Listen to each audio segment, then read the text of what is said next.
عظم الله أجورنا وأجوركم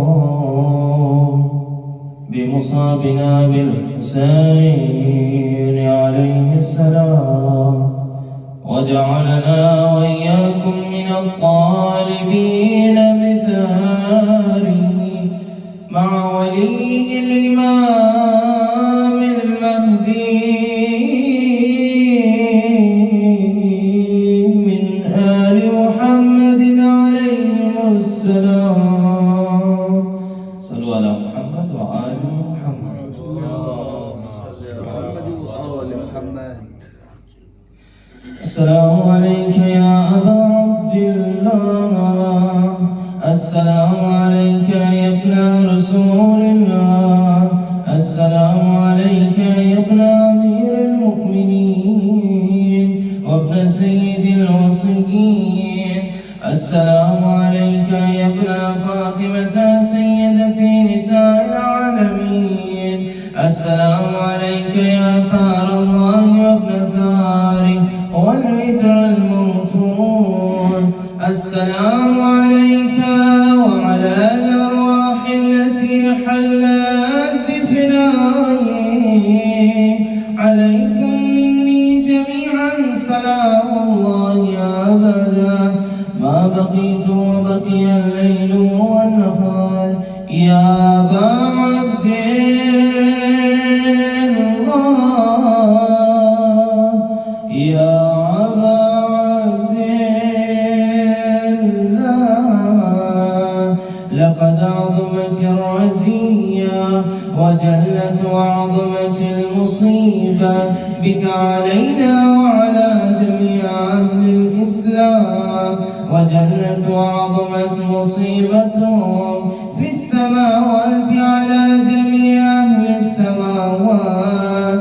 ولعن الله أمة أسست أساس الظلم والجور عليكم أهل البيت، ولعن الله أمة دفعتكم عن مقامكم وأزالتكم عن مراتبكم التي رتبكم الله فيها، ولعن الله أمة قتلتكم، ولعن الله الممهدين لهم بالتمقين من قتالكم. بريت إلى الله وإليكم منهم ومن أشياعهم وأتباعهم وأوليائهم.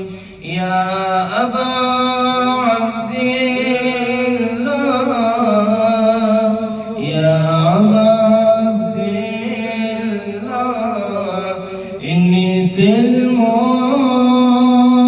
لمن سلمكم، إني سلم لمن سلمكم، وحرب لمن حاربكم، وولي لمن والاكم، وحرب لمن حاربكم إلى يوم القيامة. ولعن الله آل زياد وآل مروان، ولعن الله بني أمية قاطبا، ولعن الله ابن مرجانا، ولعن الله عمر بن سعد، ولعن الله شمرا، ولعن الله أمة أسرجت وأنجمت وتنقبت لقتالك. بأبي أنت وأمي لقد عظم مصابي بك، فأسأل الله الذي أكرم مقامك وأكرمني بك أن يرزقني طلب ثارك مع إمام منصور من أهل بيت محمد صلى الله عليه وآله. اللهم اجعلني عندك وجيها بالحسين عليه السلام في الدنيا والآخرة. يا أبا عبد الله، يا أبا عبد الله، إني أتقرب إلى الله وإلى رسوله وإلى أمير المؤمنين وإلى فاطمة وإلى الحسن وإليك بموالاتك وبالبراء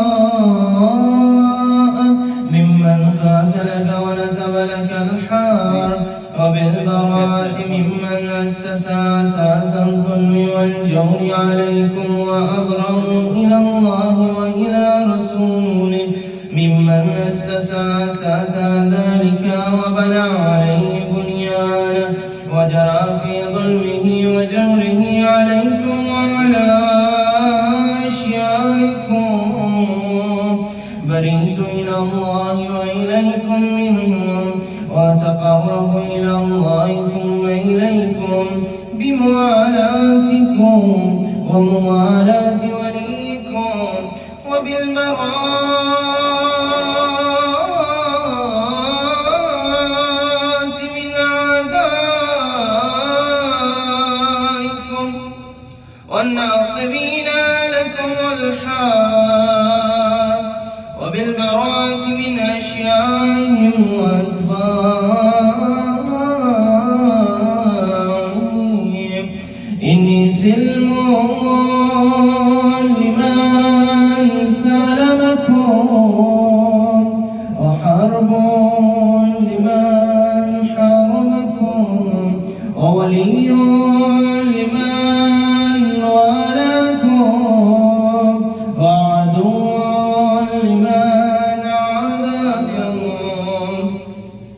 فأسأل الله الذي يكرمني بمعرفتكم ومعرفة أوليائكم ورزقني البراءة من أعدائكم أن يجعلني معكم في الدنيا والآخرة وأن يثبتني عندكم قدم صدق في الدنيا والآخرة وأسأله أن يبلغني المقام محمودا لكم عند الله وأن يرزقني طلب ثاري مع إمام هدى ظاهر ناطق بالحق منكم وأسأل الله بحقكم وبالشأن الذي لكم عنده أن يعطيني بمصابه بكم أفضل ما يعطي مصابا بمصيبتي مصيبة ما أعظمها وأعظم رزيتها في الإسلام وفي جميع السماوات والأرض اللهم اجعلني في مقامي هذا ممن تناله منك صلوات ورحمة ومغفرة اللهم اجعلني محياي محيا محمد وآل محمد ومماتي ممات محمد وآل محمد اللهم إن هذا يوم تبركت به بنو أمية وابن واكلة الأكباد اللعين ابن اللعين على لسانك ولسان نبيك صلى الله عليه وآله في كل موطن وموقف وقف فيه نبيه صلى الله عليه وآله وقف فيه نبيك صلى الله عليه وآله اللهم لعن أبا سفيان ومعاوية ويزيد بن معاوية عليهم منك اللعنة أبد الآبدين وهذا يوم فرحت به آل زياد وآل مروان بقتلهم الحسين صلوات الله عليه اللهم فضاعف عليهم اللعن منك والعذاب الأليم اللهم إني أتقرب إليك في هذا اليوم وفي موقفي هذا وأيام حياتي بالبراءة منهم واللعنة عليهم وبالموالاة لنبيك وآل نبيك عليه وعليهم السلام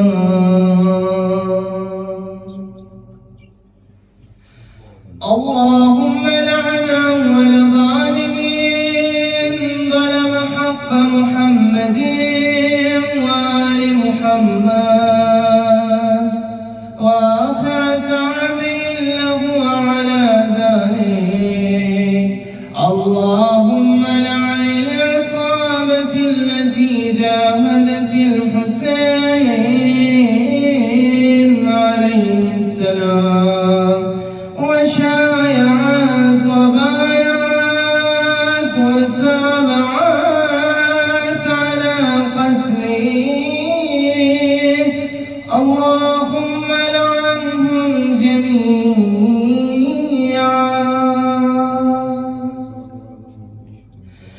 السلام عليك يا أبا عبد الله وعلى الأرواح التي حلت بفنائك عليك مني سلام الله أبدا ما بقيت وبكي الليل والنهار ولا جعله الله آخر العهد مني لزيارتكم.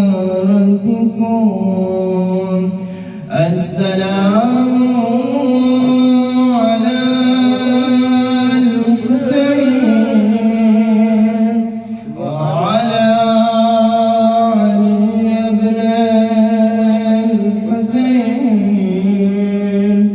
وعلى أولاد الحسين وعلى أصحاب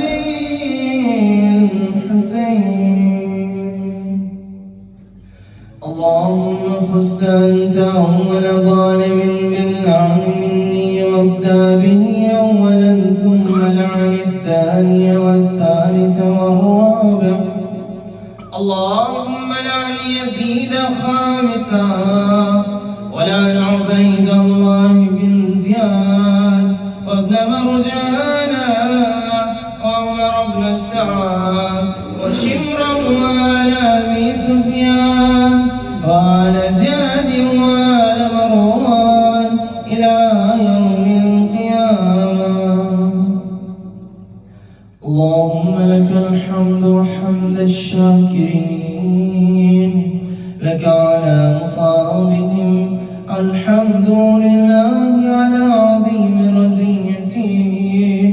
اللهم ارزقني شفاعة الحسين عليه السلام يوم الورود وثبت لي قدم صدق عندك مع الحسين وأصحاب الحسين الذين بذلوا منهجهم دون الحسين عليه السلام. اللهم كن لوليك الحجة ابن الحسن صلواتك عليه وعلى آبائه في هذه الساعة وفي كل ساعة وليا وحافظا وقائدا وناصرا ودليلا وعينا حتى تسكنه أرضك طوعا وتمتعه فيها طويلا برحمتك يا أرحم الراحمين. وصل اللهم على محمد وآله الطيبين الطاهرين. اللهم صل على محمد وآل محمد.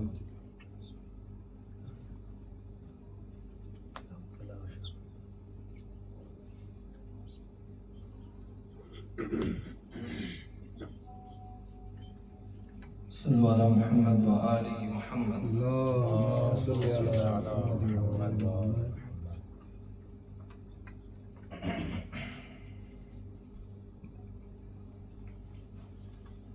أعوذ بالله من الشيطان الرجيم.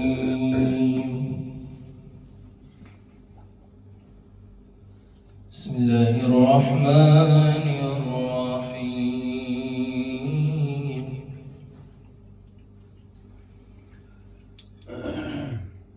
والتين والزيتون وطور سينين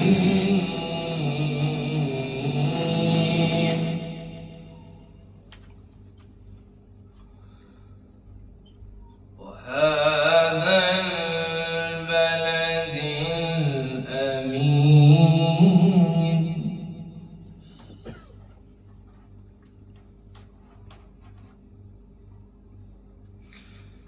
لقد خلقنا الإنسان في أحسن تقويم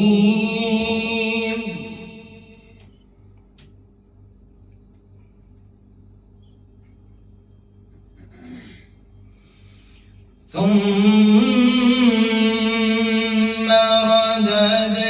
رددناه أسفل سافلين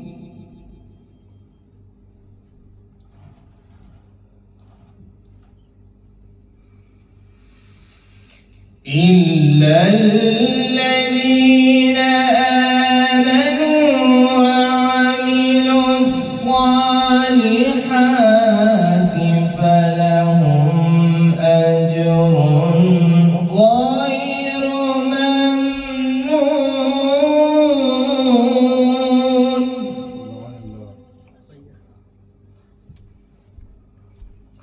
فما يكذبك بعد بالدين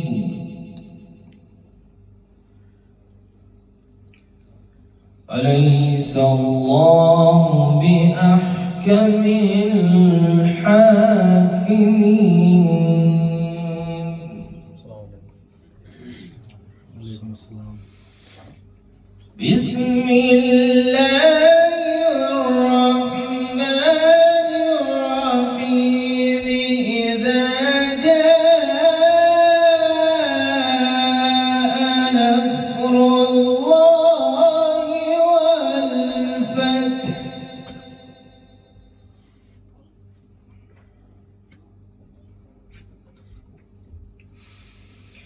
إذا جاء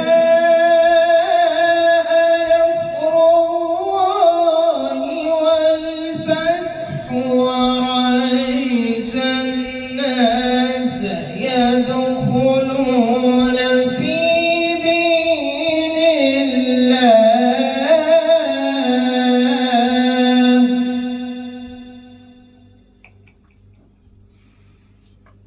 ورأيت الناس يدخلون في دين الله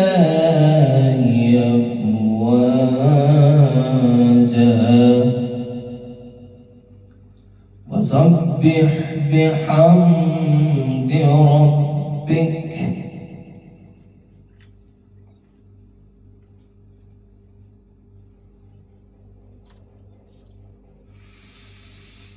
ورأيت الناس يدخلون في دين الله أفواجا فسبح بحمد ربك واستغفره فسبح بحمد ربك واستغفره إنه كان توابا صدق الله العلي العظيم اللهم صل وسلم وزد وبارك على رسول الله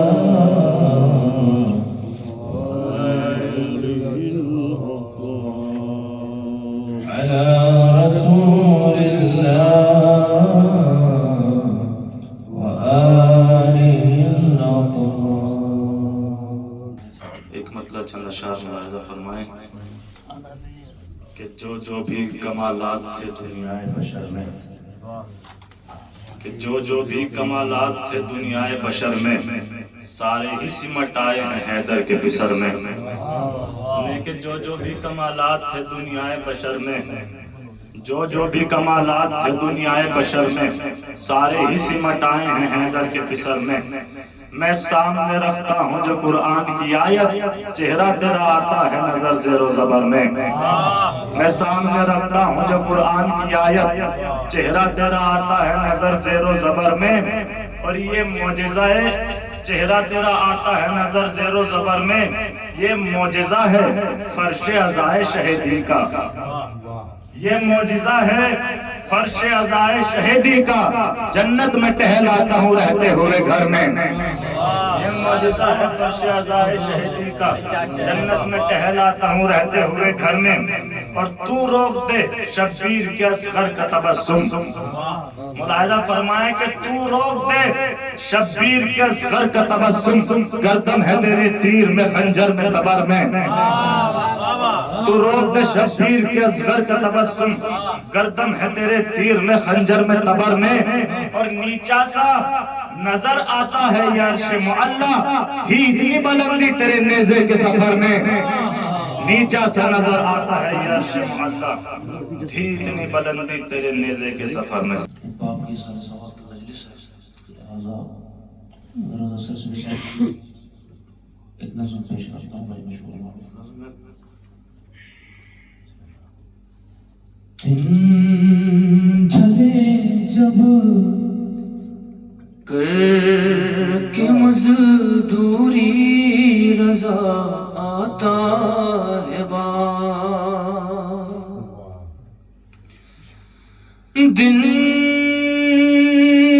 ڈھلے جب کر کے مزدوری، رضا آتا ہے باپ۔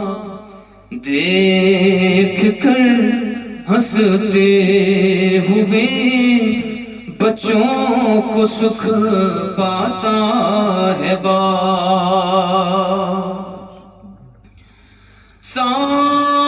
سامنے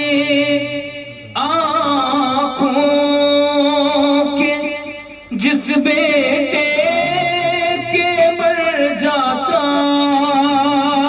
ہے باپ، لمحہ لمحہ زندگی بھر اس کو یاد آتا ہے باپ۔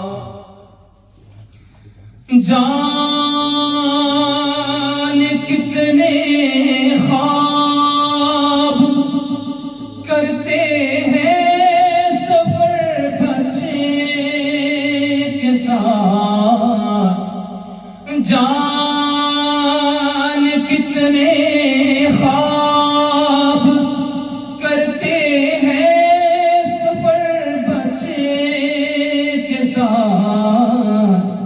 گھر سے پہلی بار جب اسکول لے جاتا ہے باپ،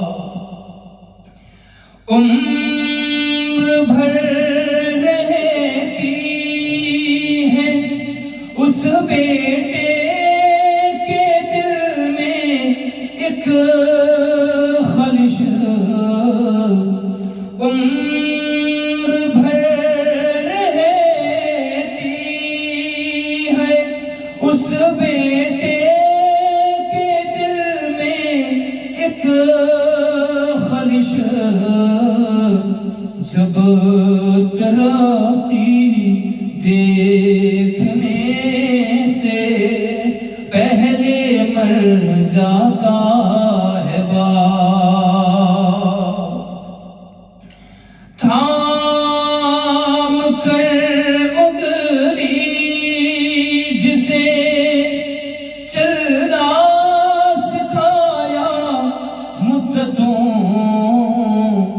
تھام کر انگلی جسے چلنا سکھایا مدتوں، ایک دن اس کے سہارے کو ترس جاتا ہے باپ۔ جب نمایاں کامیاب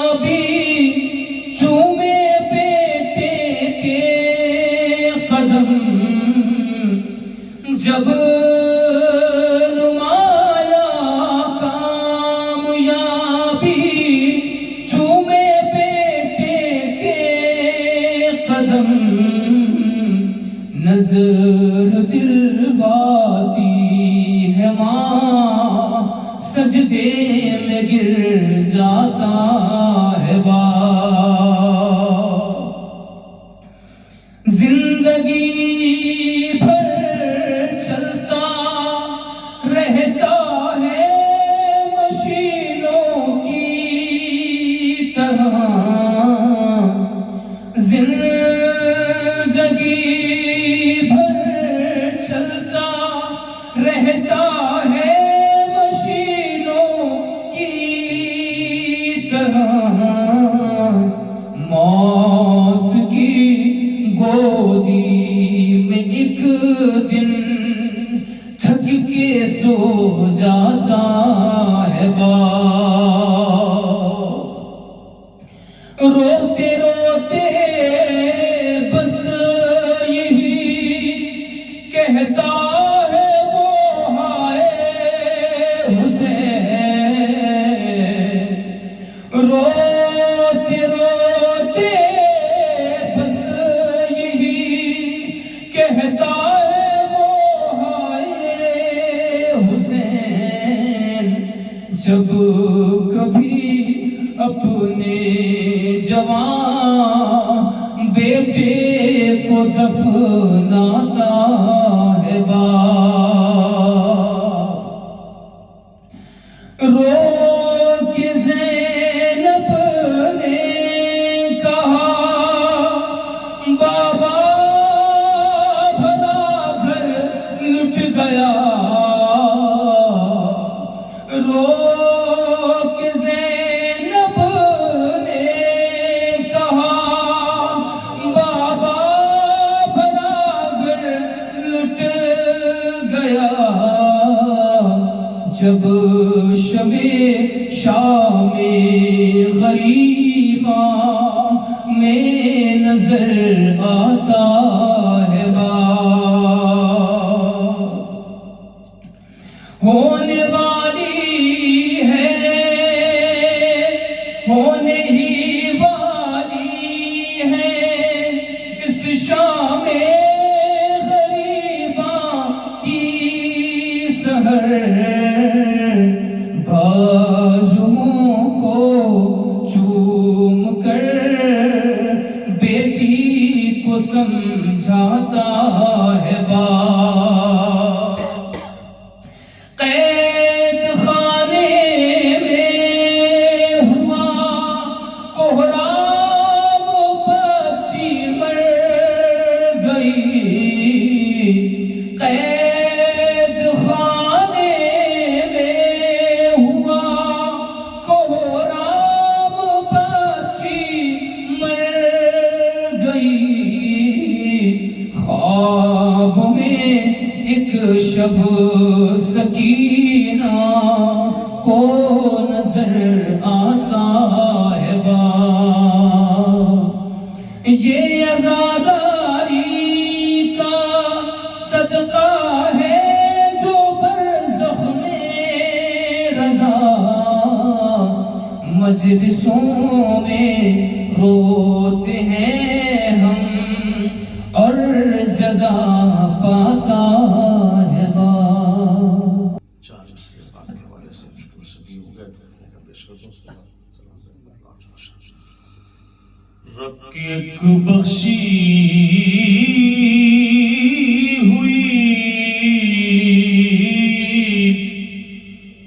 انمول نعمت باپ ہے،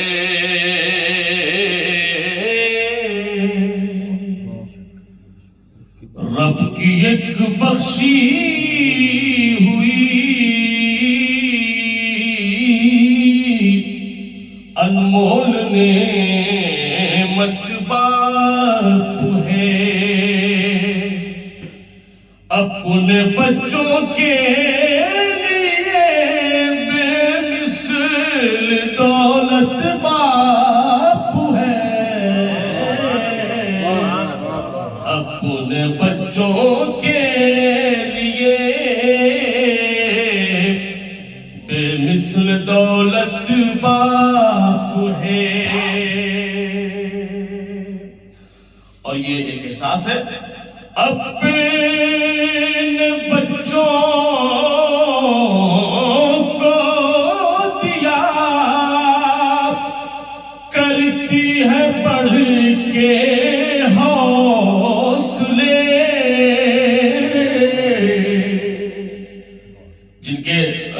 والد بالخصوص اس دنیا میں نہیں ہے، شاید کوئی سے صاف زیادہ بہتر کر سکتے ہو. اپنے بچوں کو دیا کرتی ہے بڑھ کے حوصلے، جو جوان رکھتی ہے بچوں کو وہ قوت باپ ہے. رب کی ایک بخشی ہوئی انمول دولت باپ. سلوات پڑھیں میں پڑھتا ہوں.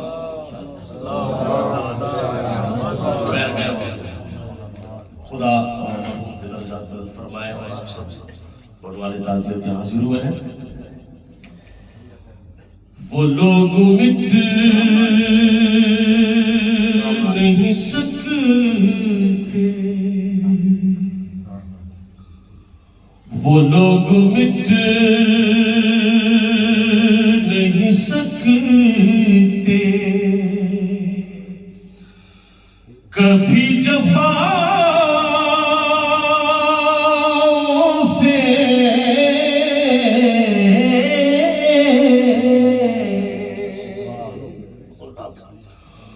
وہ لوگ مٹ نہیں سکتے، کبھی جفاؤں سے ہوئے ہیں خلق جو زہرا تیری دعاؤں سے. وہ لوگ مٹ نہیں سکتے،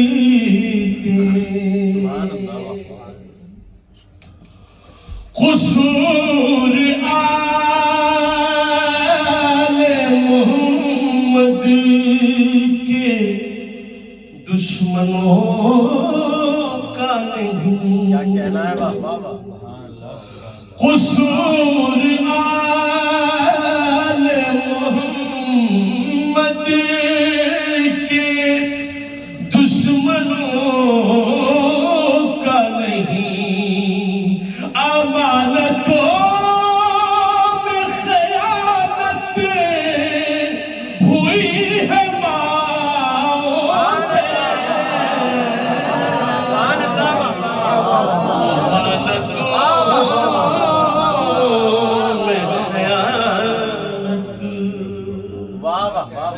امانتوں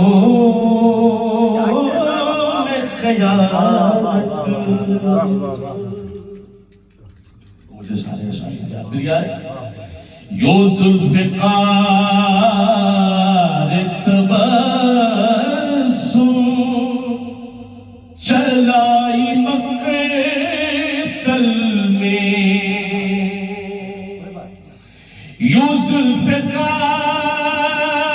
تبسم چلائی مقتل میں، ستم لرز گیا بے شیر کی اداؤں سے،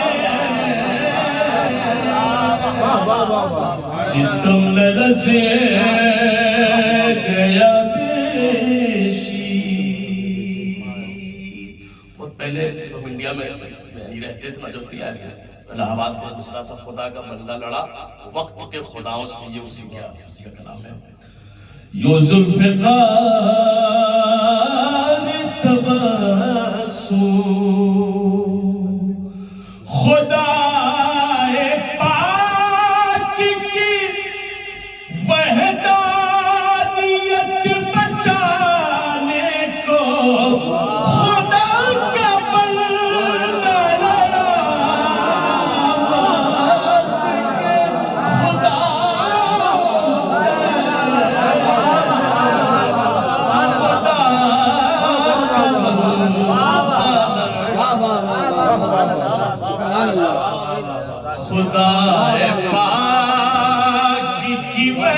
حیدانیت بچانے کو خدا کا بندہ لڑا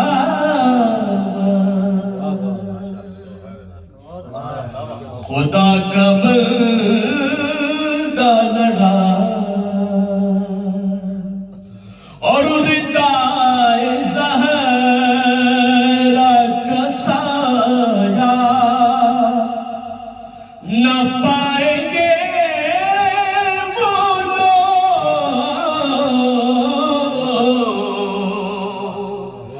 جو بچ رہے ہیں ابو ذر علم کی چھاؤں من الشيطان اللعين الرجيم بسم الله الرحمن الرحيم الحمد لله الذي هدانا لهذا وما كنا لنهتدي لولا أن هدانا الله لقد جاءت رسل ربنا بالحق ثم الصلاة والسلام والتحية والإكرام على النبي الأمي المكي المدني القرشي الهاشمي الرسول المسدد المصطفى الأمجد حبيب الله العالمين وشفيع المذنبين ورحمة للعالمين أبي القاسم المصطفى محمد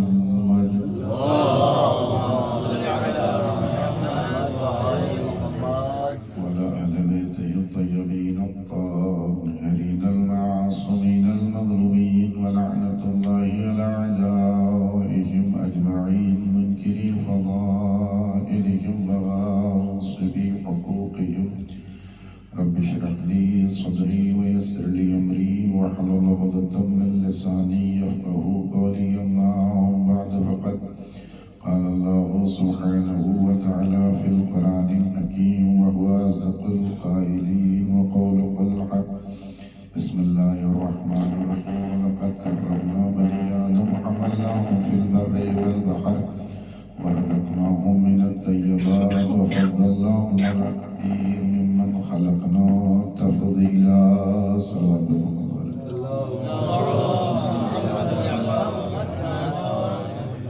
ملتمس کنتا سورہ الحمد منتہا سورہ اخلاص کی طرح فرما کر مرحوم مغفور الحاق ڈاکٹر مرزا رضوان علی صاحب کی روح کو احسان فرما.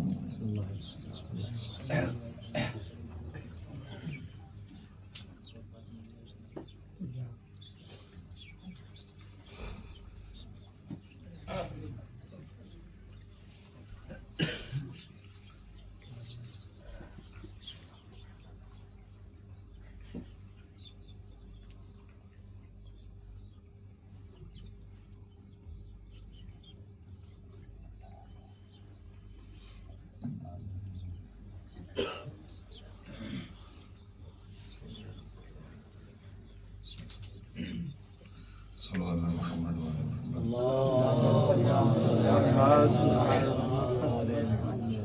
قرآن مجید کے بابرکت اور پاکیزہ کلمات ہیں جن کی تلاوت کا شرف حاصل کیا ہے،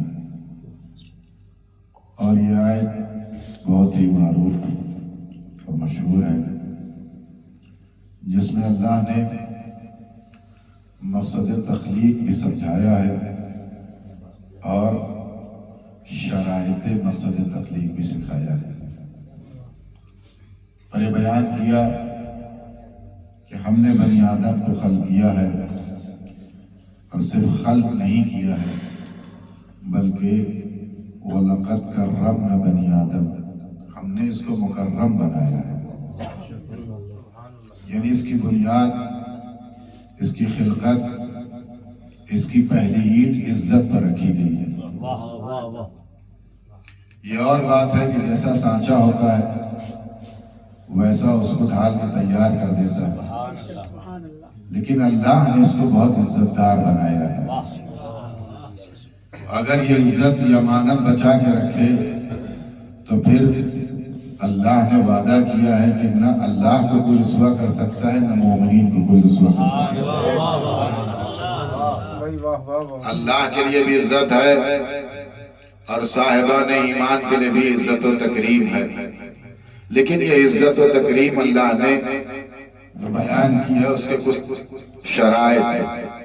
وَحَمَلْنَاهُمْ فِي الْبَرِّ وَالْبَحْرِ، اور صرف ہم نے اس کو مکرم ہی نہیں بنایا بلکہ ہم نے اپنی تمام مخلوقات میں انسان کو بہت ساری طاقتوں سے ہموار کر کے دنیا میں بھیجا، اور اس کی طاقت کا اندازہ لگانا ہو تو یہ اتنا زیادہ قوی ہے کہ حملناہم فی البر والبحر، کہ ہم نے اس کو ہر خشکی اور تری پر قوت دی ہے۔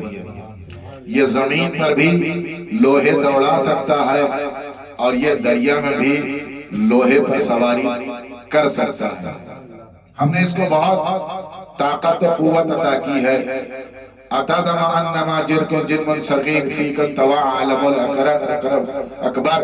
امیر مومنین نے فرمایا کیا تم انتظم انکا جرم صغیر، کیا تم جانتے ہو کہ یہ تمہارا چھوٹا سا جسم ایک جرم صغیر ہے؟ فیکن توا عالم اکبر، اگر تم پہچانو تو اللہ نے اس میں عالم اکبر پنہا رکھا ہے۔ یعنی اگر انسان اپنے آپ کو پہچان لے کہ اللہ نے کتنی قوت اسے دی ہے، کتنی طاقت اسے دی ہے، یہ بہت باکمال بھی ہے، بہت باشرف بھی ہے، اور بہت ساری طاقتوں پر اللہ نے اسے امتیاز اور بزرگی بھی عطا کی ہے۔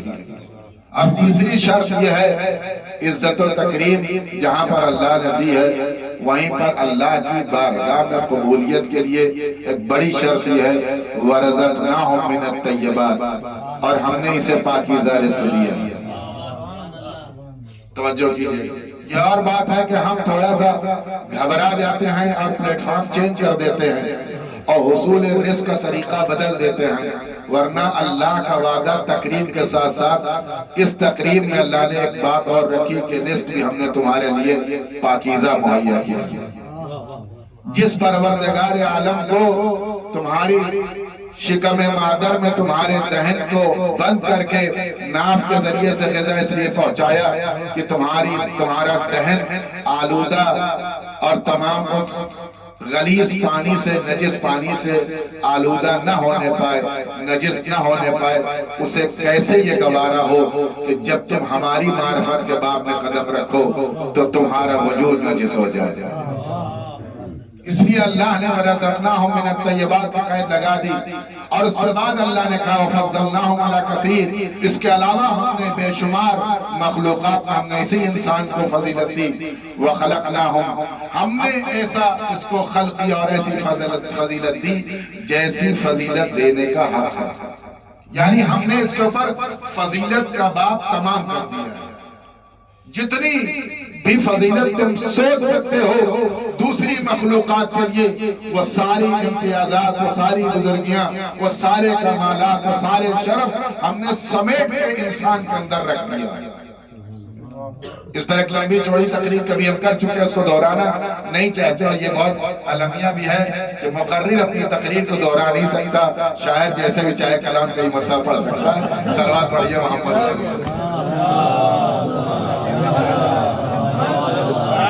یہ اچھا ہے،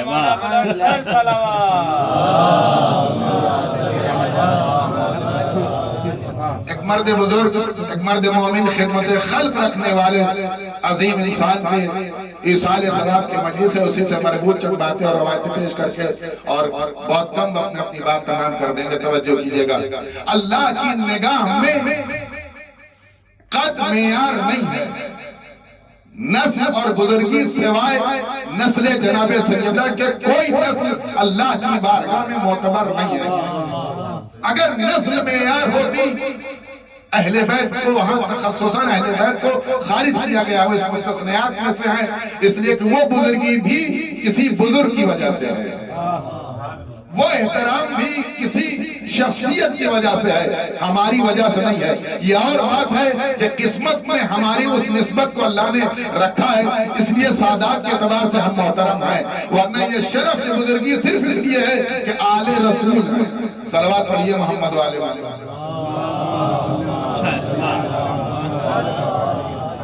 انما اکرمکم عند اللہ اتقاکم، اللہ کے نزدیک کوئی مکرم نہیں ہے، محترم نہیں ہے مگر یہ کہ وہ جو اللہ سے سب سے زیادہ ڈرتا ہے، جس کے دل میں خوف خدا ہے۔ من يعظم شعائر اللہ فإنها من تقوى القلوب، جو اللہ کے نشانیوں کو تعظیم کے ساتھ دیکھتے ہیں، احترام کرتے ہیں، ان کے دلوں میں اللہ کا خوف بھی ہے، ان کے دلوں میں اللہ کا تقوی ہے۔ یعنی ان آیتوں نے یہ صاف واضح کر دیا ہے کہ بزرگی اور شرف اور کمال نسلوں کے بنیاد پر نہیں تقسیم ہوگا، جس کے دل میں اللہ کے اوامر کا احترام ہوگا، جس کے دل میں خوف خدا ہوگا، جو معاشرے کے اعتبار سے توجہ کیجئے گا، جسے معاشرہ یہ سند دے دے کہ صاحب بہت بہتر تھے۔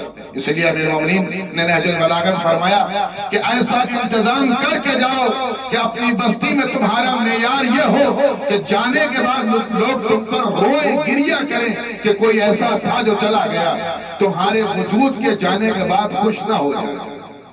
عزیزان گرامی، بڑا جملہ اگر آپ غور فرمائیں یا امیر المومنین، اور یہ جملہ حاصل کرنے کے لیے، سند پر پہنچنے کے لیے پوری زندگی خرچ کرنا پڑا اور بڑے اہتمام سے زندگی کو گزارنا ہوا ہے۔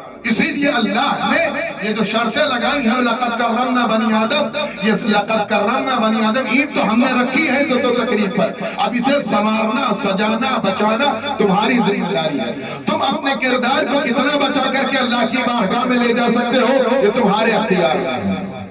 جو چاہو، جب چاہو اپنے اختیار کے اعتبار سے جب چاہو اس پوری عید کو منہدم کر سکتے ہو، اور عزت و تکریم کے باب سے نکل کر کے ذلت و کار کے اس میں جا کر کے گر سکتے ہو، یہ تمہارا اختیار ہے۔ لیکن شرط یہ ہے کہ اگر وَرَزَقْنَاهُم مِّنَ الطَّيِّبَاتِ، اور ہمارے اس پلیٹ فارم کو جس کو ہم نے طے کیا ہے تمہارے لیے اگر اس کو فالو کرتے آؤ گے، اس پر جو چلتے ہوئے آؤ گے، اتباع اور اطاعت کی منزلوں اور راہوں کو طے کرتے آؤ گے، تو پھر ہم سے ملاقات یقینی ہے۔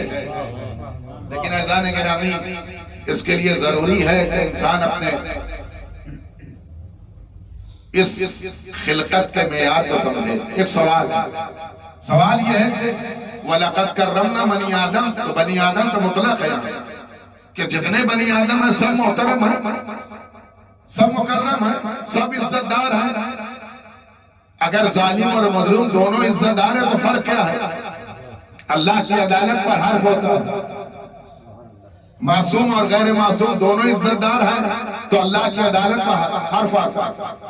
دنیا کے جتنے بشر ہیں سب مکرم اور محترم ہیں، وہ کون سی تکریم ہے جو اللہ کی بارگاہ سے تقسیم ہو رہی ہے، جو سب پر برابر سے بٹ رہی ہے۔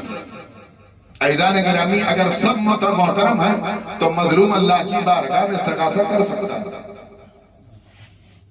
مظلوم اللہ کی بارگاہ میں استغاثہ کر سکتا ہے کہ اسی مقام پر ہم بھی کھڑے ہیں جہاں پر ظالم کھڑا ہے، تو ہمیں مظلوم ہونے کا فائدہ کیا ہے؟ ہم نے اتنے برسوں تک ظلم سہا ہے، اس کا عدل کیا ہے؟ صرف نیکیاں مل جائیں گی؟ پہلو میں تو ہمارا ظالم ہمارے ساتھ کھڑا ہوا اسی جگہ پر نہیں۔ عزیزان گرامی، اب اس بات کو گوارا نہیں کرتی، اس لیے کہ اللہ کی عدالت روایتوں سے ثابت تو ہے، آیتوں سے ثابت ہے، لیکن سب سے بڑی دلیل اللہ کی عدالت پر عقل ہے۔ اس لیے کہ اللہ عادل ہے، منصف ہے، اور وہ کبھی کسی ظالم کو مظلوم کے برابر نہیں لائے، کبھی کسی غاصب کو مغصوب کے برابر نہیں لا کر کھڑے کرے، یہ اس کی عدالت گوارا نہیں کرتی ظالم۔ تو پھر کیا سارے جتنے لوگ محترم ہیں، سب محترم نہیں؟ پھر معیار بزرگی کیا ہے؟ ایک لمبے چوڑی ایک بحث ہے، اس میں نہیں جانا چاہتا۔ معیار بزرگی کیا ہے؟ تو خود ان لوگوں سے پوچھا جائے کہ جو اللہ کی بارگاہ سے عزت و تکریم اور معیار بزرگی لے کر حاصل ہوئے دنیا میں آئے۔ امام حسن مجتبی علیہ السلام سے پوچھا کہ فرزند رسول، یہ وَلَقَدْ كَرَّمْنَا بَنِي آدم کا مطلب کیا ہے؟ انسان کو عزت دار بنایا ہے، انسان چوری بھی کر رہا ہے، انسان ڈکیتی بھی کر رہا ہے، انسان لوگوں کو قتل، اور آج تو پلیٹ فارم جو آپ کے سامنے واضح ہے، سوشل میڈیا کا زمانہ ہے، کوئی ظلم چھپا ہوا نہیں، آج تو بالکل آشکار ہے، قتل ہونے والا بھی، قتل کرنے والا بھی، قاتل مقتول دونوں پہچانے جا رہے ہیں۔ عزیزان تو پھر کیا سب ایک ہی پلیٹ فارم پر ہے کہ نہیں؟ پھر کس بنیاد پر انسان کو محترم بنایا گیا؟ دنیا کے جتنے جرائم ہیں سب انسانوں کے اندر پائے جاتے ہیں. روز نت نئے جرم دنیا کے سامنے آ رہے ہیں. ایسے ایسے جرم دنیا کے سامنے رونما ہو رہے ہیں کہ انسانیت دہل جا رہی ہے. عزیزان گرامی، انسان پستی در پستی میں گرتا چلا جا رہا ہے، اور ہر شخص کو اس پستی میں گرنے کے باوجود بھی ایک ہی تلاش ہے، ہمیں بزرگ مان لیا جائے، ہم کو صاحب عزت تسلیم کر لیا جائے، ہم کو محترم تسلیم کر لیا جائے، ہمارا تسلط سب پر قائم ہو جائے، ہم غلبہ حاصل کر لیں ساری دنیا پر. عزیزان گرامی، غلبہ حصول کی بنیاد پر نہیں ہوتا، عزت حاصل نہیں کی جاتی، عزت اللہ دینے کے لیے تیار ہے. اور جہاں سے خداوند عالم عزت دے گا، اور جو بزرگی اللہ کی بارگاہ سے ملنے والی ہے، وہ بزرگی کبھی ختم ہونے والی، معدوم ہونے والی نہیں. آپ دیکھ سکتے ہیں جن کو برسوں برس حکومتیں ختم ہو گئی، حکومتوں کے خزانے منعدم ہو گئے، ان کی طاقتیں نابود ہو گئی، ان کے وجود، ان کی سرشت، ان کی فطرت اس پر خرچ ہو گئی کہ آل محمد کو مٹا دیا جائے، لیکن ان کا ذکر بھی باقی ہے اور ان کے روزے بھی باقی ہیں. سبحان اللہ. آپ دیکھیں، بہت ساری مثالیں یہاں پر دی جا سکتی ہیں. آپ غور فرمائیں کہ جس امام کو، جن ہستیوں کو، خود امام حسین کا زمانہ آپ کے سامنے موجود ہے، کہ جس کے نام کو دنیا میں باغی کے اعتبار سے ترویج دے دیا گیا تھا کہ امام حسین کو لوگ باغی سمجھتے تھے اور پتھر مارتے تھے، اور امام حسین علیہ السلام کو ایک حکومت کے مقابل میں مجرم سمجھتے تھے. اسی سید الشہداء کو 7 مرتبہ روزہ منہدم ہونے کے باوجود آج جمع غفیر سب سے بڑا مجمع کس کے روزے پر ہے؟ اس سے بالکل صاف واضح ہے کہ اس پوری عزت کی ذمہ داری اللہ نے رکھی. کیوں؟ ان اللہ اشتری من المؤمنین انفسهم واموالهم بان لهم الجنہ. اللہ نے حسین اور حسینیوں کے جان اور مال کو خرید لیا، اور جب مالک زندہ ہوتا ہے تو ملکیت بیدار ہوتی ہے. جب تک مالک زندہ رہے گا ملکیت زندہ رہے گی، اور جس معیار کا مالک ہوگا اسی معیار کی ملکیت ہوگی. اس پوری پراپرٹی کا ذمہ دار پروردگار عالم ہے، اور اللہ کی بارگاہ میں نہ عزت کم تھی نہ ہوگی، اور جب اللہ کی عزت کم نہیں ہو سکتی تو حسین کی بھی عزت کم نہیں ہو سکتی. صلوات پڑھیے محمد والے محمد. آپ غور فرمائیں، 2 روایتیں آپ کی خدمت میں. جن لوگوں نے اپنے وجود کو اہل بیت علیہ السلام سے منسلک کیا ہے، جن لوگوں نے اہل بیت علیہ السلام کے دروازے پر اپنی زندگی کو خرچ کیا ہے، یاد رکھیے گا ہمارے لیے سبق آموز ہے. اور اللہ نے سب سے بڑی توفیق ہماری زندگی کو یہ دی ہے کہ دنیا کے سب سے بڑے اور سب سے عظیم انسان کی جوار میں ہمیں روک کے رکھا ہے. اس سے بڑی نعمت شاید ممکن نہیں ہے. اور اسی پس منظر میں روایت 2 آپ کی خدمت میں پیش کریں گے اور بات کو تمام کر دیں گے. چونکہ جس مرد مومن کی مجلس ہے اس نے بھی اپنی زندگی میں کچھ ایسے ہی کارنامے انجام دیے ہیں. اللہ کی بارگاہ میں خدمت خلق بہت بڑا درجہ ہے. اسی لیے روایت کے فکرے ہیں کہ مرنے والا جب قبر میں جائے گا تو ایک خوبصورت انسان اس کی قبر میں آئے گا، سفید لباس میں ملبوس ہوگا، بہترین خوشبو سے معطر ہوگا، جس کو دیکھ کر کے مرنے والا یہ کہے گا کہ ہم نے تمہیں دنیا میں نہیں دیکھا، تم ہو کون؟ وہ کہے گا میں تمہارا دوست اور اس تنہائی میں تمہارا ساتھی. جہاں اولاد ساتھ چھوڑ کے جا چکی ہے، جس مال کو جمع کرنے کے لیے دستے گریبان تھے، اس نے صرف ایک لباس سفید دے کر کے دامن جھاڑ لیا ہے. جس اور دولت کو حاصل کرنے کے لیے نہ جانے کتنے لوگوں کی آبرو کو پامال کر دیا، نہ جانے کتنے واجبات کو ترک کر دیا، نہ جانے کتنے حقوق کو اپنے پیروں تلے رون ڈالا، وہی مال ہم کو صرف ایک کفن دے کر کے دامن جھاڑ دے رہا ہے. اور ایک ایسا کفن جس میں امیر و غریب سب برابر ہے. اس دولت کا فائدہ کیا ہے؟ اس پیسے کا فائدہ کیا ہے؟ توجہ کیجئے ایسے ماحول میں وہ بھی ساتھ نہیں دے رہا جس اولاد کے لیے دولت کمائی گئی تھی، اس سے پوچھا تم کیا دو گے؟ کاندھے میں بٹھائیں گے، قبر میں لے جا کے چھوڑ دیں گے۔ عزیزان گرامی، بس اس کے آگے کی منزل وہ آیا، اس نے پوچھا کون؟ تو میں تمہارا ساتھی ہوں، تمہارا دوست، تمہارا رقیب و نقیب، اور اس اندھیرے بھرے گھر میں تمہارے ساتھ اجالے کا سبب بننے آئے ہیں۔ وہ کون تم؟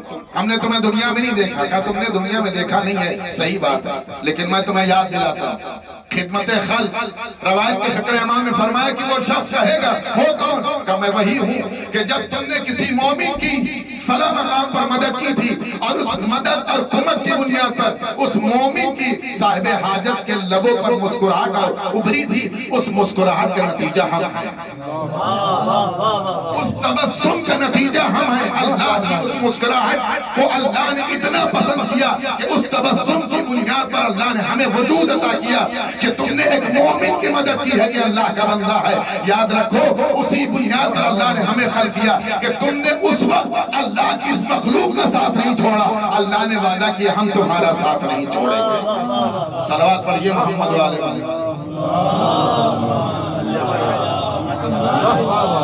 نعرہ حیدری، حیدری، آواز بلند، نعرہ صلوات۔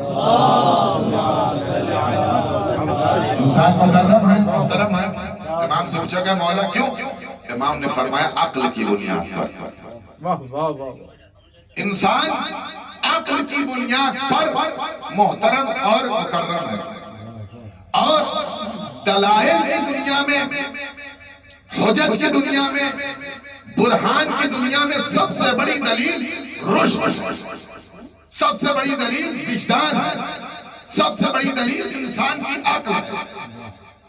صاحب عقل اگر اپنی عقل کے اعتبار سے دنیا میں زندگی گزارتا ہے تو اللہ کی بارگاہ سے فیصلے اس کے حق میں ہوتے ہیں۔ عقل ایک بہت بڑی نعمت ہے، پوری پورا باب اصول کافی میں موجود ہے۔ مولا عقل کی تعریف کیا ہے؟ امام نے فرمایا ما عبد بہ الرحمن و اقتصب بہ الجنان۔ مکاری عیاری کر کے کسی کو دھوکہ دے دینا، طمع کی بنیاد پر کسی کی حیثیت کو پامال کر دینا، یہ عقل نہیں ہے۔ کسی صاحب ثروت کو لوٹ کر کے تباہ کر کے غنی بن جانا، یہ عقل نہیں ہے۔ کسی آبرو مند شخص کی آبرو ریزی کرنا، یہ عقل مندی نہیں ہے۔ یہ اور بات ہے کہ غیبت کے روایتوں میں اگر آپ جائیے پیشن گوئیوں میں تو ملے گا کہ اس زمانے میں ایسے لوگ جو دھوکہ دینے میں سب سے آگے ہوں گے ان کو سب سے بڑا عاقل سمجھا جا رہا ہوگا،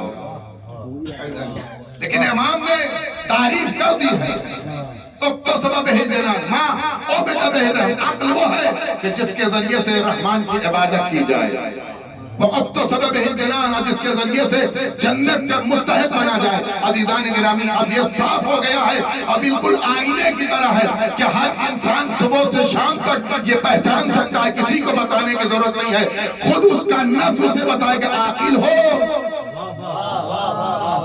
یا عاقل نہیں ہو۔ عزیزان گرامی پیمانہ امام نے لے دیا ہے کہ جس عمل سے اللہ راضی ہے وہ عقل مندوں والا عمل ہے، اور جس عمل سے اللہ راضی نہیں ہے وہ اب یہ کیسے پتا چلے؟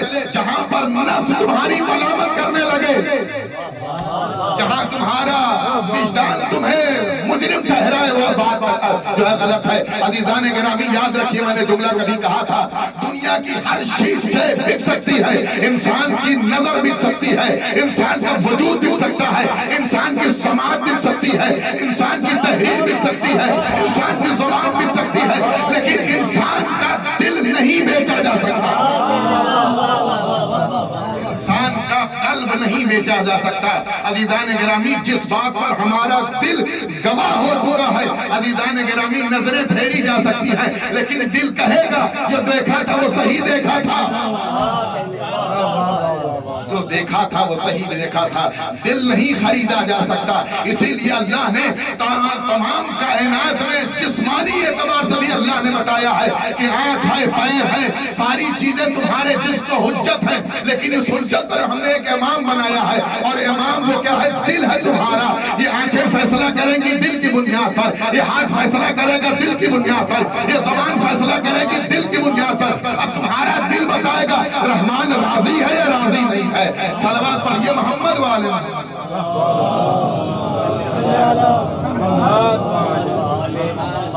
تمہارا دل تمہارے اعمال پر گواہ ہے، تمہارا قلب اللہ کی بارگاہ سے تمہارے وجود پر امام اور راہبر بنا کے بھیجا گیا ہے۔ اور واقعات آپ سنتے رہتے ہیں کہ ہشام ابن حکم نے سے یہی پوچھا تھا کہ آنکھ کیا کرتی ہے، کان کیا کرتا ہے، تمہاری زبان کیا کرتی ہے، تمہارا پیر کیا کرتا ہے۔ سارے جوابات دینے کے بعد پوچھا دل ہے، کہا دل بھی ہے، یہ کیا کرتا ہے، کہا یہ ان تمام اعضاء جوارح کا امام ہے، بغیر اس کے فیصلہ نہیں ہو سکتا۔ عزیزان تو دل نہیں خریدا جا سکتا، لہذا دل ہمیں بتائے گا کہاں غلط ہے اور کہاں صحیح ہے۔ اسی لیے امام سے پوچھا گیا مولا ہم اگر یہ جاننا چاہیں کہ اللہ سے ہمارا رشتہ ہے یا ہمارا رشتہ ختم ہو چکا تو کیسے پتہ چلے؟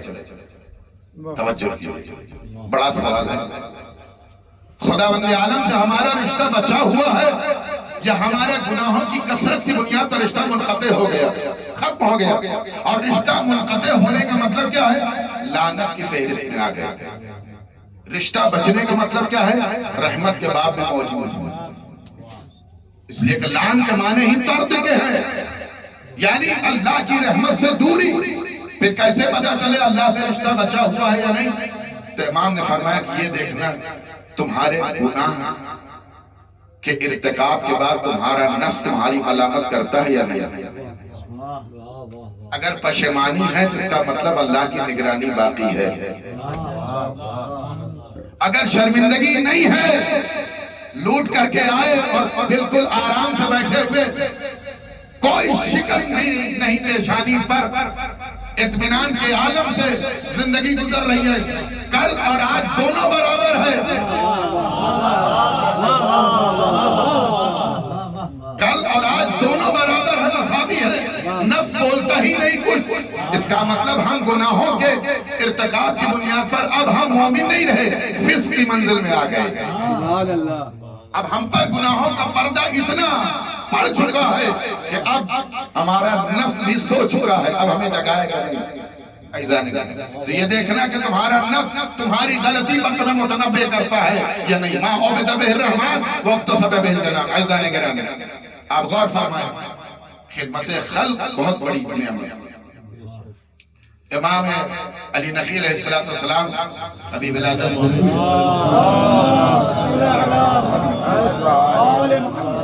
کے خادم ہیں، جناب صافی بہت معتبر ہے اور نہایت امام کے منتخب لوگوں سے، بے پناہ امام سے محبت کرتے اور جو کچھ علمان کی بارگاہ سے آذوقہ ملتا اس پر زندگی گزارتے۔ دنیا کا کسی بھی اعتبار سے حرص و لالچ نہیں ہے، بالکل اطمینان کی زندگی۔ امام کی خدمت میں آئے اور امام علیہ السلام سے فرمایا اے میرے آقا کی اجازت دیجئے میں آپ کے جد امام طاہر امام رضا علیہ السلام کی زیارت کے لیے جانا چاہتا ہوں۔ امام نے فرمایا کہ بے شک جاؤ، لیکن جانے سے پہلے میری کچھ نصیحتیں ہیں۔ مضمون روایت وہ نصیحت کیا ہے مولا؟ کہ اپنے پاس زرد عقیق کی انگوٹھی رکھنا اور اس پر الملک اللہ ایک طرف کندہ کروا لینا، اس لیے کہ یہ انگوٹھی تمہیں سفر میں کامیابی کا باعث بنے، تمہیں امان عطا کرے گا، تمہارے مال اور جان کی حفاظت کرے گا۔ انہیں گئے، انہوں نے انگوٹھی لی اور انگوٹھی لینے کے بعد امام کے کہنے پر یہ فقرہ اس کے اوپر کندہ کروا لیا۔ جب انہوں نے کہا میں نے جب سامان سفر باندھ لیا تیار ہو گئے تو امام سے وداع کے لیے امام کی خدمت میں دوبارہ آئے اور امام کو الوداع کیا اور اس کے بعد نکلے، کچھ دور چلے تھے، امام نے اپنا دوسرا خادم بھیجا اور واپس بلوایا۔ صافی کہتے ہیں میں امام کی خدمت میں دوبارہ گیا، امام نے فرمایا کہ دیکھو صافی ایک کام اور کرو، کیا کہ فیروزے کی انگوٹھی لے لو، اس کے اوپر اللہ لا قوت الا باللہ واستغفر اللہ اس کو کندہ کرواؤ ایک طرف، اور دوسری طرف محمد اور علی کندہ کرواؤ، دونوں یہ انگوٹھی لے لو۔ مولا کیوں؟ کہ اس لیے کہ جب تم ایران پہنچو گے تو تمہیں ایران مشہد پہنچنے سے پہلے نیشاپور میں ایک جگہ پر جب گزرنا ہوگا، وہاں شیر آئے گا اور تمہارے قافلے کا راستہ روک لے، لہذا تم یہ انگوٹھی اس کو دکھانا اور یہ کہنا کہ تمہارے صاحب نے کہا ہے کہ راستہ چھوڑ دو۔ آپ غور فرمائیں، امام رہنمائی کرتا ہے، امام خدمت کا بدلہ زندگی عطا کرتے ہیں۔ اگر خلوص ہو، سچائی ہو کردار میں، وفاداری ہو، اطاعت کے باب پر ہو، جلوہ آل محمد ہمارے نزدیک واضح ہو، اور ایمان یقین کی منزل میں اس استحکام پر ہو تو نصرت میں کمی نہیں ہے۔ جناب صافی کہتے ہیں جیسا جیسا امام نے ہم کو ارشاد کیا تھا ہم نے ویسی انگوٹھی بنوائی، وہ عبارتیں ہم نے تحریر کروائی، اس لیے کہ امام نے الملک للہ جو امام نے اپنی انگوٹھی کے لیے کہا تھا، یہ وہ فکر ہے جس کو امیر المومنین نے اپنے ظاہری خلافت میں اس انگوٹھی پر، جب آپ کی خلافت ہے اس انگوٹھی پر آپ نے اس کو کندہ کروایا، تو جب تک آپ برسر خلافت رہے یہ انگوٹھی آپ کے ہاتھ میں رہی۔ امام نے یہ رہنمائی کی، چلے گئے زیارت کرنے کے بعد جب واپس آئے تو جناب صافی کہتے ہیں میں سب سے پہلے امام کی خدمت میں گیا تاکہ اپنی زیارت کی تمام باتوں کو سب سے پہلے فرزند رسول کو بیان کروں۔ امام رضا علیہ السلام کی زیارت کے جتنے بھی مسافت کی جو بھی تفصیل تھی امام کو بیان کرنے لگے۔ امام کو بیان کرنے کے بعد جیسے ہی خاموش ہوئے امام نے مسکرا کے کہا صافی تم نے ساری بات تو بتائی لیکن ایک اہم بات فراموش کر دی۔ اے صافی تم نے سب کچھ بتایا لیکن ایک اہم واقعہ جو تمہارے ساتھ رونما ہوا اس کو تم نے فراموش کر دیا۔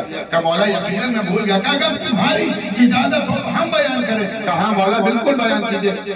امام نے بیان کیا کہ جب تم میرے جد کی قبر کے پہلو میں سو رہے تھے تو رات کا سناٹا چڑھا اور اس وقت جنات کا ایک گروہ آیا تھا میرے جد کی زیارت کے لیے، اس نے تمہارے ہاتھ میں یہی انگوٹھی دیکھی اور تم سوتے رہے، تمہارے ہاتھ میں انگوٹھی اتار دی۔ مرنے والا طبیب تھا، مرنے والا ڈاکٹر تھا، تمہاری ہاتھ کی انگوٹھی اتار دی۔ اور ان کے گھروں میں ایک مریض تھا جس کے مرض کی بنا پر دنیا میں کوئی شفا کا کوئی سامان فراہم نہیں تھا، وہ انگوٹھی لے گئے، اس کو پانی میں ڈالا اور پانی ملا کر کے اس انگوٹھی کو اس میں تر کرنے کے بعد انگوٹھی باہر کیا اور پانی پلا دیا۔ اس انگوٹھی کی برکت کی بنا پر اسے شفا ہوگا، اس انگوٹھی کی برکت کی وجہ سے اس کو شفا ہو گئی۔ عزیزان گرامی، اس کے بعد امام نے فرمایا اے صافی اگر تم جاننا چاہتے ہو، اس کی علامت دیکھنا چاہتے ہو، تم نے انگوٹھی داہنے ہاتھ میں پہنی تھی، ان لوگوں نے تمہاری بائیں ہاتھ میں انگوٹھی پہنائی ہے۔ اب جو متوجہ ہوئے تو دیکھا واقعاً بائیں ہاتھ میں انگوٹھی موجود تھی۔ صلوات پڑھیے محمد والے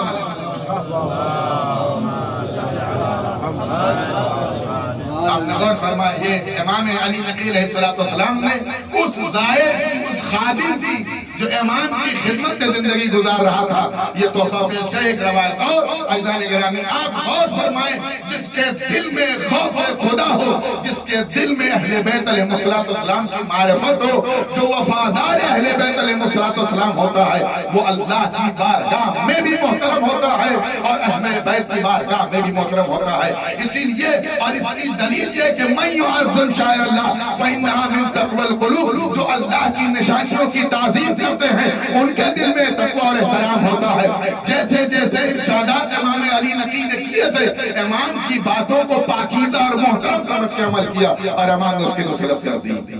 اس لیے کہ انہیں معلوم تھا کہ امام کوئی اور نہیں، افضل شاعر ہے۔ سب سے بزرگ نشانی اللہ کی حجت اور اللہ کی برہان۔ امام سامرہ میں قید خانے میں ایک خبر عام ہے، یقیناً یہ بات کبھی گزری ہوگی، خبر عام ہے کہ ایک شخص ہے اس نے نبوت کا دعویٰ کیا. جب یہ خبر عام ہو گئی تو ایک مرد مومن کو یہ خواہش ہوئی کہ اس سے ہم ملاقات کرو، اس سے پوچھے کہ بھئی خاتم النبیین کے بعد تمہارے پاس دلیل کیا ہے کہ تم نبی ہو. بہت تک و دو کے بعد اجازت ملی، قید خانے میں آئے، اس شخص سے ملاقات کرنے کے بعد سے پوچھا یہ بتاؤ تمہارے پاس کیا دلیل ہے کہ تم نبی ہو؟ جبکہ پیغمبر اسلام کی ختم نبوت قرآن دلیل ہے، تمہارے پاس دلیل ہے. تو زارو قطار رونے لگا. کم ہے میں نے کوئی نبوت کا دعویٰ نہیں کیا، تم پہلے شخص ہو جس نے ہم سے ہمارا جرم پوچھا، اس لیے میں تمہیں تفصیل بتاتا ہوں تاکہ تم یہ تفصیل جا کے بادشاہ کو بتاؤ اور ہو سکتا ہے وہ ہمارے پر رحم کر دے، میں آزاد کر دے. یہ شخص بیان کرتا ہے کہ شام میں ایک مقام ہے جس کو رأس الحسین کہا جاتا ہے، جس مقام پر امام حسین علیہ السلام کا سر مقدس رکھا گیا تو آج بھی پتھر موجود ہے. بہت بابرکت جگہ. اس زمانے میں یہ جگہ معین نہیں تھی، اتنا زیادہ اس کی لوگ اس کا احترام نہیں کرتے تھے، شہرت نہیں تھی، لیکن یہ شخص جانتا تھا یہاں امام حسین علیہ السلام کا سر مبارک رکھا ہوا ہے. مضمون روایت اور یہ سوچ کر کہ امام حسین پیغمبر کے نواسے ہیں، تیسرے امام ہیں اور امام کا وجود محترم ہے تو امام کا لہو بھی یقیناً محترم ہے. یہ سوچ کر کہ اس مقام پر میں جاتا تھا اور روز رات و رات عبادت کرتا تھا. ما عبد به الرحمن واقتصد به الجنان. میں رات اور رات امام کی عبادت کرتا تھا، اس مقام پر اللہ کی عبادت کرتا تھا امام کے جگہ. اور جب کئی دن گزر گئے تو میں نے عبادت کرتے ہوئے محسوس کیا کہ ہمارے پہلو میں کوئی شخص کھڑا ہوا. جب پلٹا تو خوبصورت جوان ہے جس کی حیبت ہمارے اوپر اس طریقے سے طاری تھی کہ میں اس سے کچھ سوال نہیں کر سکتا تھا. اس شخص نے ہم سے کہا اٹھو، میں اٹھ گیا، چلو، میں چلنے لگا. اس نے اشارہ کیا تم اس جگہ کو متبرک سمجھتے ہو کا بے شک. اس نے اشارہ کیا کہ جاؤ میں تمہیں اجازت دیتا ہوں کہ تم کوفے کی زیارت کر کے آؤ. اس نے کہا میں نے پہلا قدم بڑھایا مسجد کوفہ میں پہنچا. کہاں دمشق اور کہاں کوفہ. میں مسجد کوفہ میں آیا، عبادت کی، ساری نمازیں ادا کی اور نمازیں ادا اور بھی مقدس مقامات کی زیارت کر کے واپس پہنچا تو وقت وہی تھا.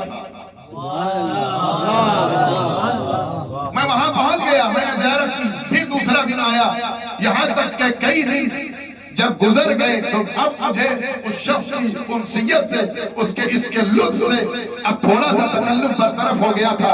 اب ہمت جاگ گئی. اب میں نے اس کے روب و جلال کو محسوس کرتے ہوئے اس سے سوال کیا آپ ہیں کون جو آپ مجھ سے اس طریقے سے اس قدر اعجازی صورت میں ان مقامات کی عبادت کروا رہے ہیں. امام نے فرمایا کہ میں تمہارا 10واں امام ہوں، میں علی نقی ہوں، تم نے اس جگہ کو محترم سمجھا ہے، لہذا جب تمہیں اس عظیم جگہ کا اتنا خیال ہے کہ تم اس مقام کی عبادت کرتے ہو تو اس عبادت کا صلہ امام نے یہ پیش کیا کہ مقامات کی زیارت کروا. یہ واقعہ ہمارے ساتھ ہوا. ہم نے ایک شخص کو جو ہمارا دوست اس کو بیان کر دیا، وہ عاصف تھا اور اس نے جا کر کے یہ شکایت کر دی. تو بادشاہ نے اس واقعے کو روکنے کے لیے کہ اگر یہ واقعہ بیان ہوگا تو معرفت اہل بیت علیہ السلام میں لوگوں کو قربت ہوگی اور اہل بیت کی معرفت میں لوگ جڑیں گے، اضافہ ہوگا اور اہل بیت علیہ السلام کی معرفت لوگوں تک پہنچے گی، آیا ہوگی. اس کو روکنے کے لیے اس نے ہمیں قید خانے میں ڈال دیا. جرم یہ بتایا گیا کہ میں نبوت کا دعویٰ کرتا ہوں، میں نے تمہیں سچائی بیان کی ہے، جاؤ اس کو حاکم کو بتا دو. یہ شخص آیا، اس نے حاکم کو سارے واقعات بیان کیے کہ سچائی یہ ہے. آپ نے پوچھا نہیں. حاکم نے کہا اچھا سچائی ہے، کبھی کیا چاہتے ہو کہ ایک نامہ لکھ دیجیے، بس یہیں سے رب سے مسئلہ، ایک نامہ لکھ دیجیے تاکہ ہم سامرہ جائیں اس کو قید خانے میں آکے دروغہ زندان کو دے دیں تاکہ وہ آزاد ہو جائے. حاکم نے کہا ہم لکھ دیں گے. لکھ دیا اس نے. خوش ہو گیا شخص. کیوں خوش ہوا؟ اللہ کا شکر ادا کیا کہ پروردگار میں کسی کے کام آ گیا، خدمت خلق، کہ میں نے ایک اچھی ایک خوبصورت سی نیکی کی کہ مرد مومن کو جو بغیر کسی جرم و خطا کے مقید تھا اس کو ہم نے آزاد کرا دیا اور ہماری اس محنت کی کا صلہ صبرہ اللہ کی بارگاہ میں یقین قبول ہوگا. مرد مومن کو مدد کی ہے اور آزاد کروایا. اور اس نے سوچ کر کے پرچی کھولو دیکھا کہ آخر اس نے لکھا کیا. تو اس پہ یہ لکھا تھا کہ جاؤ اس قیدی سے کہو کہ جو امام پلک جھپکتے ہوئے چشم زدن میں اتنے مقامات کی زیارت کروا سکتا ہے وہی امام اس سے توسل کرے قید خانہ بند ہو اور قیدی آزاد ہو جائے. جاؤ کہو جس کو اتنا بھروسہ ہے کہ ان کا امام چند لمحوں میں ان مقامات کی زیارت کروا سکتا ہے وہ اپنے امام کو بلائے. ابھی آپ کل کی خبر آپ دیکھ سکتے ہیں جو جناب زینب سلام اللہ علیہ کے خادمین کو قتل کیا گیا یہی کہا گیا کہ علی کو بلاؤ وہ تمہاری مدد کر سکتے ہیں نہیں. یعنی یہ فکر آج بھی وہیں سے آ رہی ہے. غرض یہ شخص مایوس ہو گیا کہ اب شاید اس کی رہائی کا کوئی سامان فراہم نہ ہو سکے.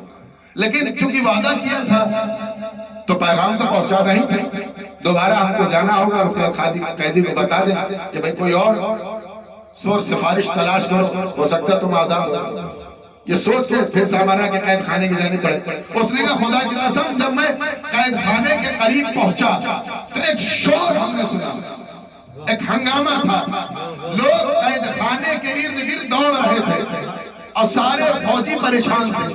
ہم بھی بہت عجیب تعجب خیز نظروں سے بڑھتے رہے اور پریشان یہاں کے عالم میں بڑھتے بڑھتے اسی دروازے میں پہنچے جس قید خانے میں وہ قیدی موجود تھا. اور وہیں پر ایک مجمع لگا ہوا, سارے فوجی پریشان تھے اور متحیر تھے آخر وجہ کیا ہے سبب کیا ہے.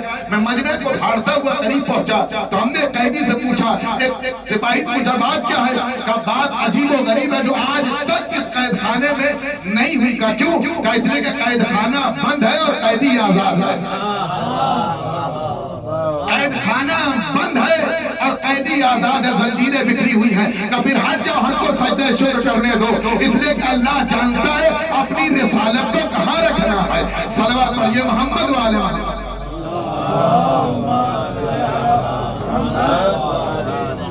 عزیزان گرامی, یہ وہ لوگ ہیں جنہوں نے اہل بیت علیہ السلام کو محترم اور اللہ کی بارگاہ کی بزرگ نشانیاں قبول کی. اور جن لوگوں نے اہل بیت کو بزرگ نشانی افضل شاعر سمجھا ہے وہ اللہ کی بارگاہ میں محترم اور مکرم. دنیا کا ہر بشر مکرم اور محترم نہیں.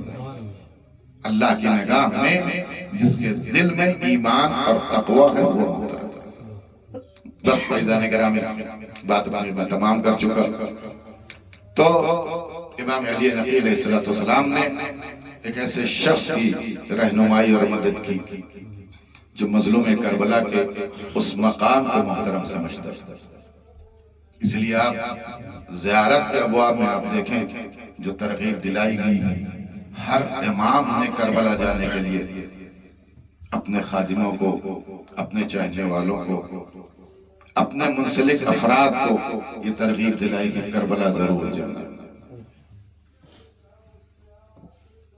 یہی وجہ ہے کہ زیارت کا لفظ جو ذہن میں آتا ہے تو سب سے پہلے زیارت کے لفظ کے ساتھ ساتھ کربلا تصور میں آتی ہے. کوئی اور مقام اس لفظ کے بعد ہمارے تصور میں نہیں آتا.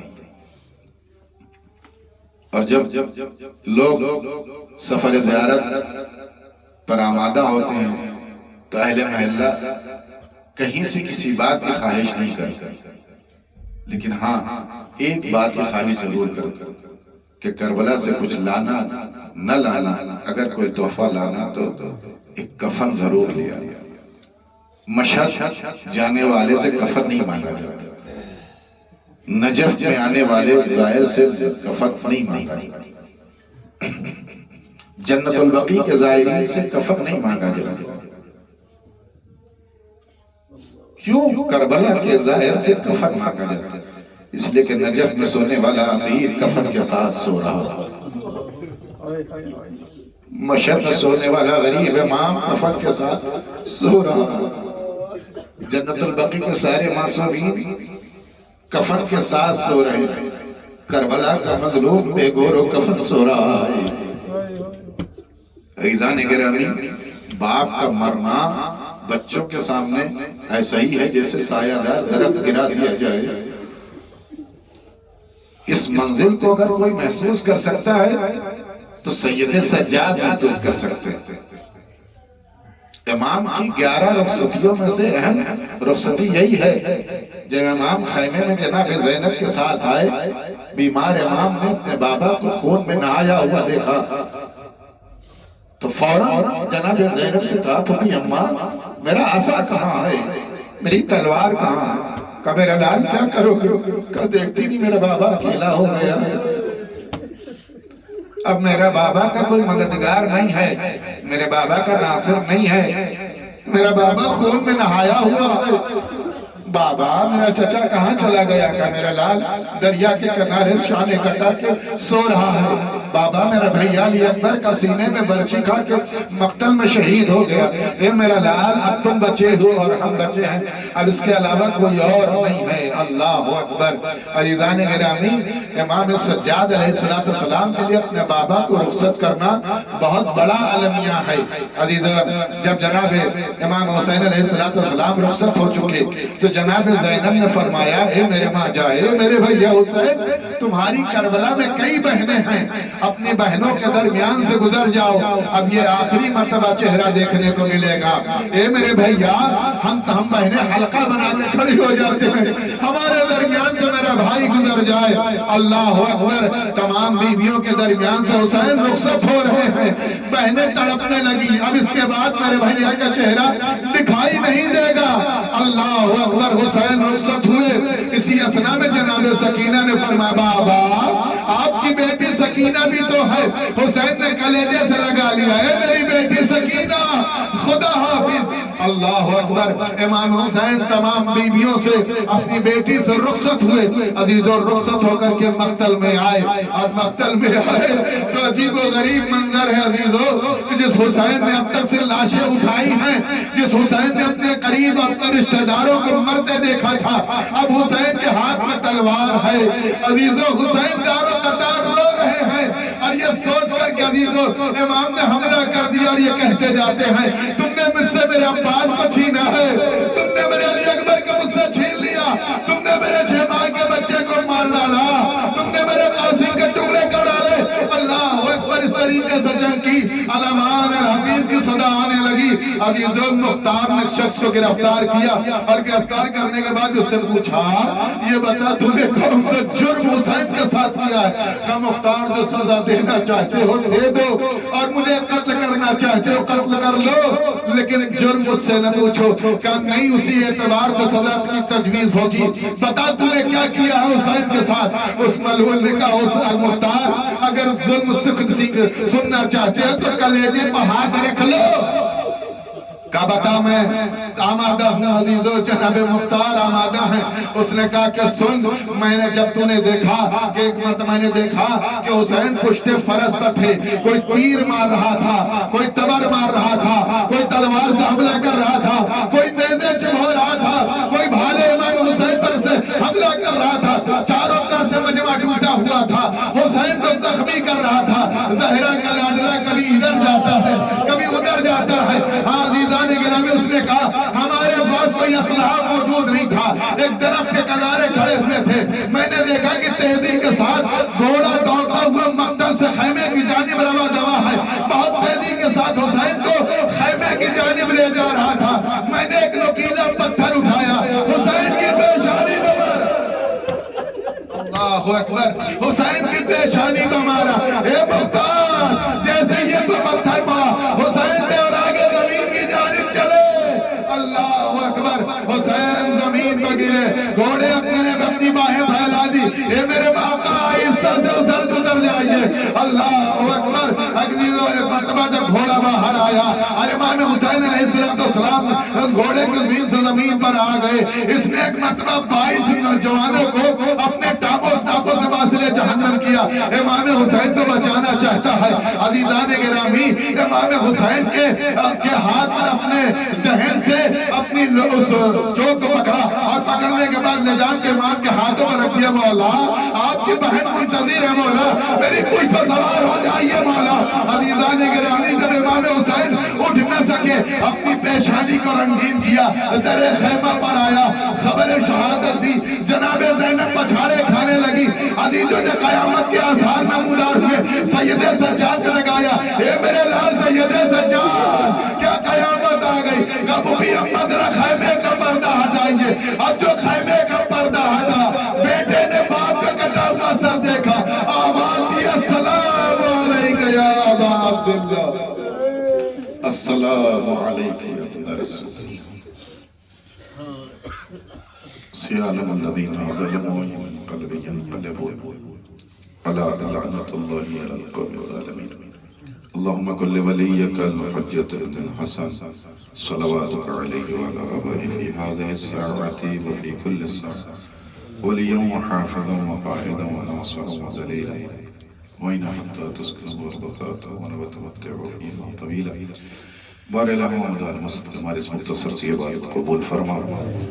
پروردگار شیرین حضرت کرا جامع جان معزز آبرو کی حفاظت فرما، ہمارے گناہ کبیرہ صغیرہ کی مغفرت فرما۔ پروردگار چاہتے اہل بیت علیہ السلام سے چلنے کی توفیق عنایت فرما، جو بیمار ہوں شفا کاملہ عاجل عنایت فرما، جو مقروض ہوں قرض غیب سے ادا فرما، جس مقصد سے ہم جوار معصوم میں موجود ہیں ہمارے مقصد میں ہم کو کامیاب و کامران فرما۔ پروردگار تیری بارگاہ میں گزارش ہے کہ جن مرحوم کے سر ثواب کی مجلس ہے، جو کچھ اس میں ہدیہ ثواب کیا، پروردگار ان کے درجات کو بلند فرما۔ پروردگار پس بندگان کو صبر جمیل عنایت فرما۔ پروردگار تیری بارگاہ میں عظیم دعا کہ امام علیہ السلام کے ظہور میں تعجیل فرما، امام کے فوجہ فرمود میں ہم سب کچھ مجھے عنایت فرما۔ تقبل منا انکا انت السمیع العلیم۔ ایک متصور الحمد متصور اخلاص کے خلاف فرما کر ڈاکٹر مرزا رضوان علی مرحوم کی روح کو نانا کے روزے سلام ماں کے مزار، سلام نانا کے روزے سلام ماں کے مزار۔ چلا میں وعدہ نبھانے، چلا میں وعدہ نبھانے، سلام ماں کے مزار، سلام نانا کے روزے سلام ماں کے مزار۔ میں تیرا دین بچاؤں گا اے میرے نانا، میں اپنا خون بہاؤں گا اے میرے نانا۔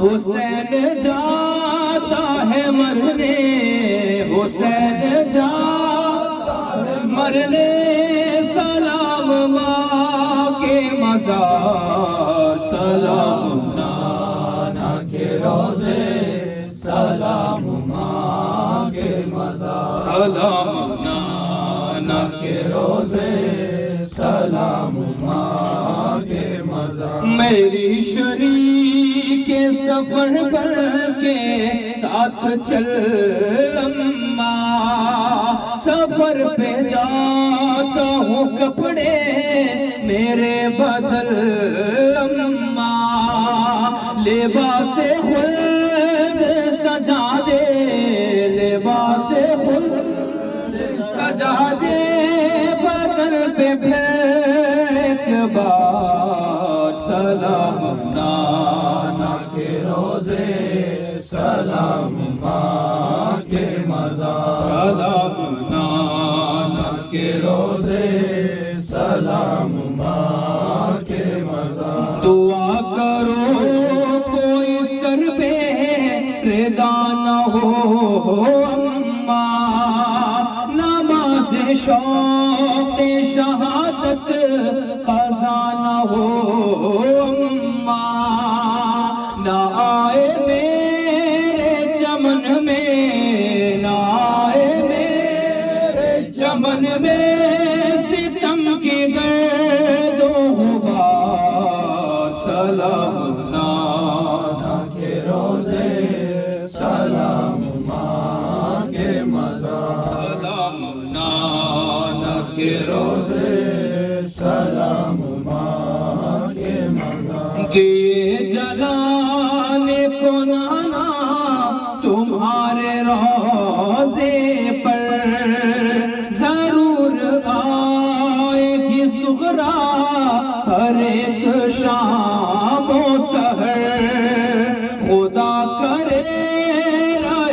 روشن خدا کرے رہے روشن صدا تمہارا مزار سلام نانا کے روزے سلام ماں کے مزار سلام نانا کے روزے سلام ماں کے مزار میری سکینہ کہاں ہے رسن کے بند کہاں زمین گرم پہ چلنا اسے پسند کہاں قدم ہو پھول سے نازک قدم ہو پھول سے نازک وہ راستے پرخار سلام نانا کے روزے